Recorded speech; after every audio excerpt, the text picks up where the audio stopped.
भागवत पुराण दसम स्कंद 48वां अध्याय। भगवान का कुब्जा और अक्रूर जी के घर जाना। भागवत पुराण दसम स्कंद 48वां अध्याय। भगवान का कुब्जा और अक्रूर जी के घर जाना।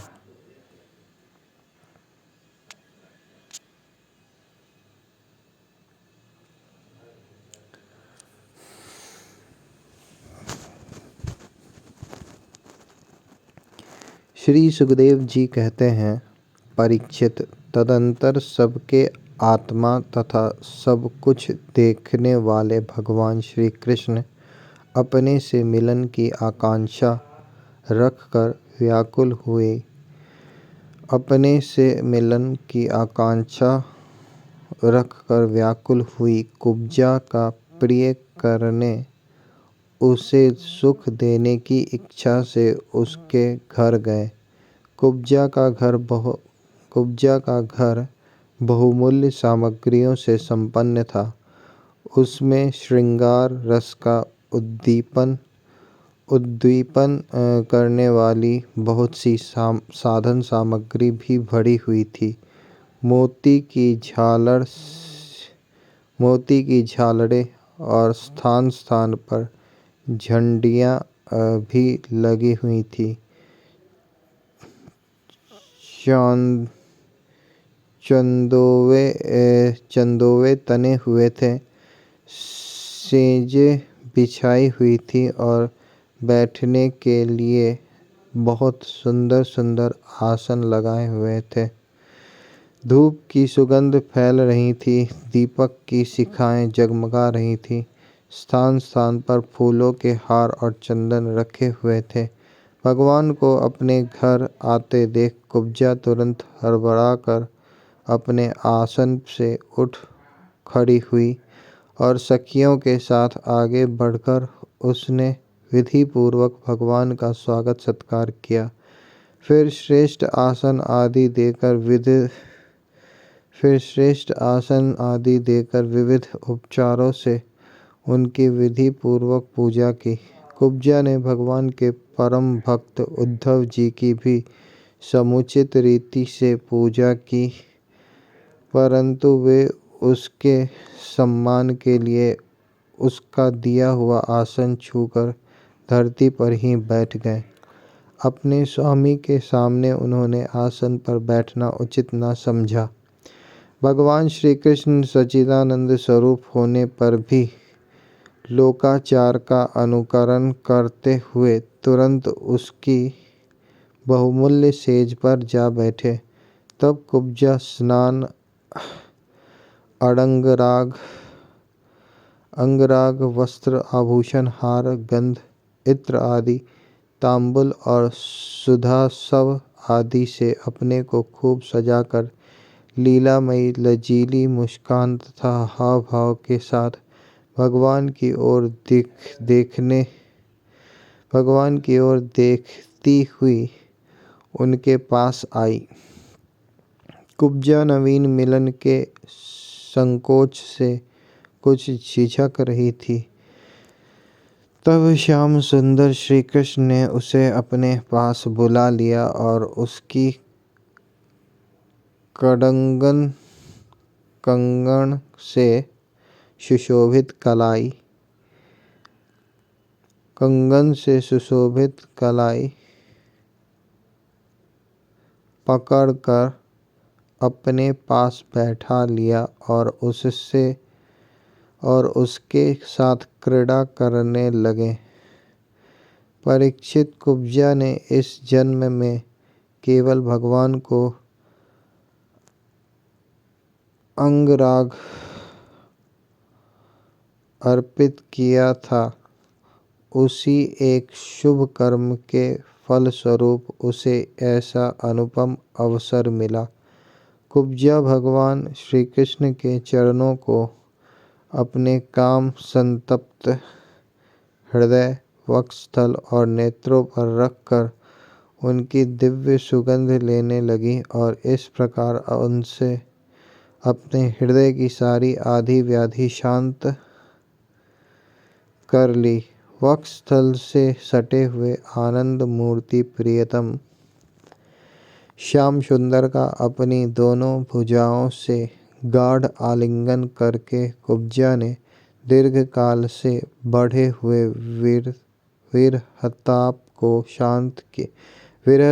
शांत किया। परीक्षित कुब्जा ने केवल अंगराग समर्पित किया था। उतने से ही उसे उन सर्वशक्तिमान भगवान की प्राप्ति हुई जो कैवल्य मोक्ष के अधीश्वर हैं और जिनकी प्राप्ति अत्यंत कठिन है। परंतु उस दुर्भागा ने उन्हें प्राप्त करके भी व्रज गोपियों की भांति सेवा न मांगकर यही मांगा, प्रियतम आप कुछ दिन यहीं रहकर मेरे साथ क्रीड़ा कीजिए, क्योंकि हे कमल नयन, मुझसे आपका साथ नहीं छोड़ा जाता। परीक्षित, भगवान श्री कृष्ण सबका मान रखने वाले और सर्वेश्वर हैं। उन्होंने अभीष्ट वर देकर उसकी पूजा स्वीकार की और फिर अपने प्यारे भक्त उद्धव जी के साथ अपने सर्वशक्तिमान घर पर लौट आए। परीक्षित, भगवान ब्रह्मा आदि समस्त ईश्वरों के भी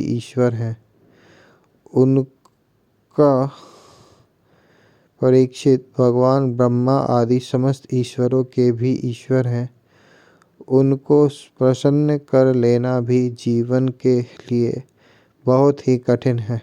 जो कोई उन्हें प्रसन्न करके उनसे विषय सुख मांगता है वह निश्चय ही दुर्बुद्धि है, क्योंकि वास्तव में विषय सुख अत्यंत तुच्छ नहीं के बराबर है। तदंतर एक दिन सर्वशक्तिमान भगवान श्री कृष्ण बलराम जी और उद्धव जी के साथ अक्रूर जी की अभिलाषा पूर्ण करने और उनसे कुछ काम लेने के लिए उनके घर गए। अक्रूर जी ने दूर से ही देख लिया कि हमारे परम बंधु मनुष्य लोक शिरोमणि भगवान श्री कृष्ण और बलराम जी आदि पधार रहे हैं। वे तुरंत उठकर आगे गए तथा आनंद से भरकर उनका अभिनंदन और आलिंगन किया। अक्रूर जी ने भगवान श्री कृष्ण और बलराम जी को नमस्कार किया तथा उद्धव जी के साथ उन दोनों भाइयों ने भी उन्हें नमस्कार किया। जब सब लोग आराम से आसनों पर बैठ गए तब अक्रूर जी उन लोगों की विधिवत पूजा करने लगे। परीक्षित, उन्होंने पहले भगवान के चरण धोकर चरणोदक सिर पर धारण किया और फिर अनेकों प्रकार की पूजा सामग्री, दिव्य वस्त्र, गंध माला और श्रेष्ठ आभूषणों से उनका पूजन किया। सिर झुकाकर उन्हें प्रणाम किया और उनके चरणों को अपनी गोद में लेकर दबाने लगे। उसी समय उन्होंने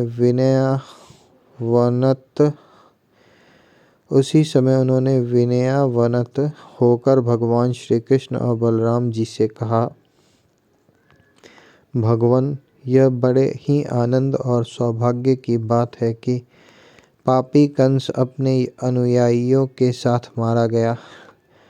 उसे मारकर आप दोनों ने यदुवंश को बहुत बड़े संकट से बचा लिया है तथा उन्नत और समृद्ध किया है। आप दोनों जगत के कारण और जगत गुरु आदि पुरुष हैं। आपके अतिरिक्त और कोई वस्तु नहीं है, न कारण और न तो कार्य। परमात्मन, आप ही अपनी शक्ति से इसकी रचना की है। परमात्मन, आपने ही अपनी शक्ति से इसकी रचना की है और आप ही अपनी काल, माया आदि शक्तियों से इसमें प्रविष्ट होकर जितनी भी वस्तुएं देखी और सुनी जाती है उनके रूप में प्रतीत हो रहे हैं। जैसे पृथ्वी आदि कारण तत्वों से ही उनके कार्य स्थावर जंगम शरीर बनते हैं, वे उनमें अनुप्रविष्ट से होकर अनेक रूपों में प्रतीत होते हैं, परंतु वास्तव में वे कारण रूप ही हैं। इसी प्रकार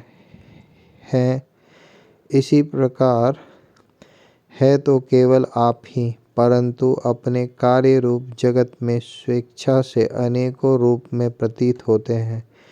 यह भी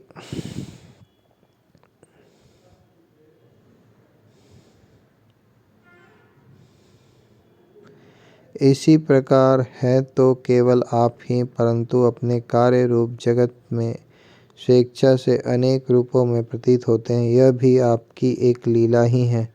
प्रभु, आप रजोगुण, सत्वगुण और तमोगुण रूप अपनी शक्तियों से क्रमशः जगत की रचना, पालन और संहार करते हैं, किंतु आप उन गुणों से अथवा उनके द्वारा होने वाले कर्मों से बंधन में नहीं पड़ते, क्योंकि आप शुद्ध ज्ञान स्वरूप हैं। ऐसी स्थिति में आपके लिए बंधन का कारण ही क्या हो सकता है। प्रभु, स्वयं आत्म वस्तु में स्थूल देह, सूक्ष्म देह आदि उपाधियां न होने के कारण न तो उसमें जन्म मृत्यु है और न किसी प्रकार का भेदभाव। यही कारण है कि न आप में बंधन है और न मोक्ष। आप में अपने अपने अभिप्राय के अनुसार बंधन या मोक्ष की जो कुछ कल्पना होती है, उसका कारण केवल हमारा अविवेक ही है। आपने जगत के कल्याण के लिए यह सनातन वेद मार्ग प्रकट किया है। जब जब इसे पाखंड पथ से चलने वाले दुष्टों के द्वारा क्षति पहुँचती है, तब तब आप शुद्ध सत्वमय शरीर ग्रहण करते हैं। प्रभु, वही आप इस समय अपने अंश श्री बलराम जी के साथ पृथ्वी का भार दूर करने के लिए यहाँ वसुदेव जी के घर अवतीर्ण हुए हैं। आप असुरों के अंश से उत्पन्न नाम मात्र के शासकों की 100 अक्षौहिणी सेना का संहार करेंगे और यदुवंश के यश का विस्तार करेंगे। इंद्रियातीत परमात्मन सारे देवता, पितर, भूतगण और राजा आपकी मूर्ति हैं। आपके चरणों की धोवन गंगा जी तीनों लोकों को पवित्र करती हैं। आप सारे जगत के एकमात्र पिता और शिक्षक हैं। वही आज आप हमारे घर पधारे।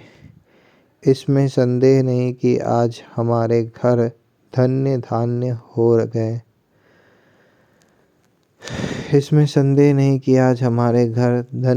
हो गए। उनके सौभाग्य की सीमा न रही। प्रभु, आप प्रेमी भक्तों के परम प्रियतम सत्य वक्ता, अकारण हेतु और कृतज्ञ हैं। जरा सी सेवा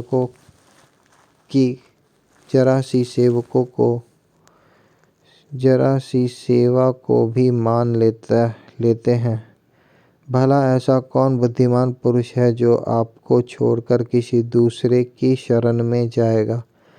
आप अपना भजन करने वाले प्रेमी भक्त की समस्त अभिलाषाएं पूर्ण कर देते हैं, यहाँ तक कि जिसकी कभी क्षति और वृद्धि नहीं होती, जो एक रस है।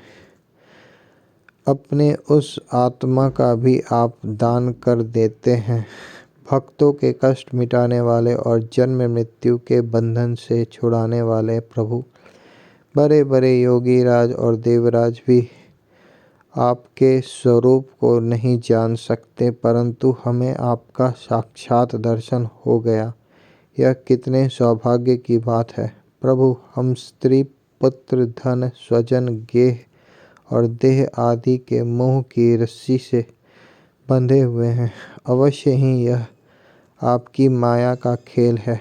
आप कृपा करके इस गाढ़े बंधन को शीघ्र काट दीजिए। श्री सुखदेव जी कहते हैं, परीक्षित इस प्रकार भक्त अक्रूर जी ने भगवान श्री कृष्ण की पूजा और स्तुति की। इसके बाद भगवान श्री कृष्ण ने मुस्कुराकर अपनी मधुर वाणी से उन्हें मनोमोहित करते हुए कहा। भगवान श्री कृष्ण ने कहा, तात आप हमारे गुरु, हितोपदेशक और चाचा हैं। हमारे वंश में अत्यंत प्रशंसनीय तथा हमारे सदा के हितैषी हैं। हम तो आपके बालक हैं और सदा ही आपकी रक्षा, पालन और कृपा के पात्र हैं। अपना परम कल्याण चाहने वाले मनुष्यों को आप जैसे परम पूजनीय और महाभाग्यवान संतों की सर्वदा सेवा करनी चाहिए। आप जैसे संत देवताओं से भी बढ़कर हैं, क्योंकि देवताओं में तो स्वार्थ रहता है परंतु संतों में नहीं। केवल जल के तीर्थ, नदी, सरोवर आदि ही तीर्थ नहीं हैं।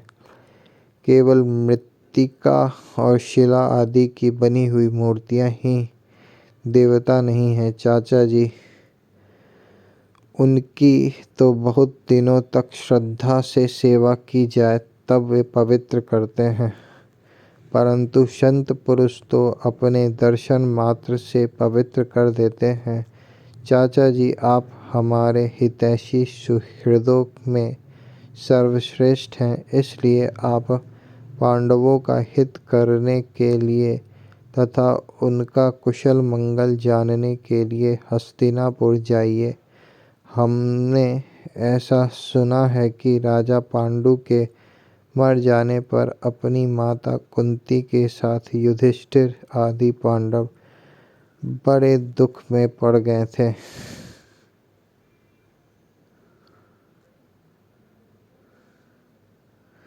अब राजा धृतराष्ट्र उन्हें अपनी राजधानी हस्तिनापुर में ले आए हैं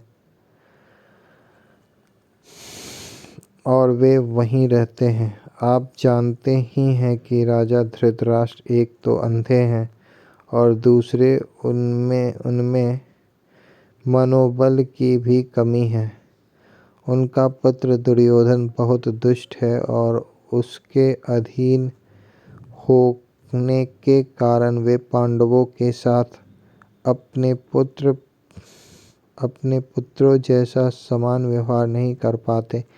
इसलिए आप वहां जाइए और मालूम कीजिए कि उनकी स्थिति अच्छी है या बुरी।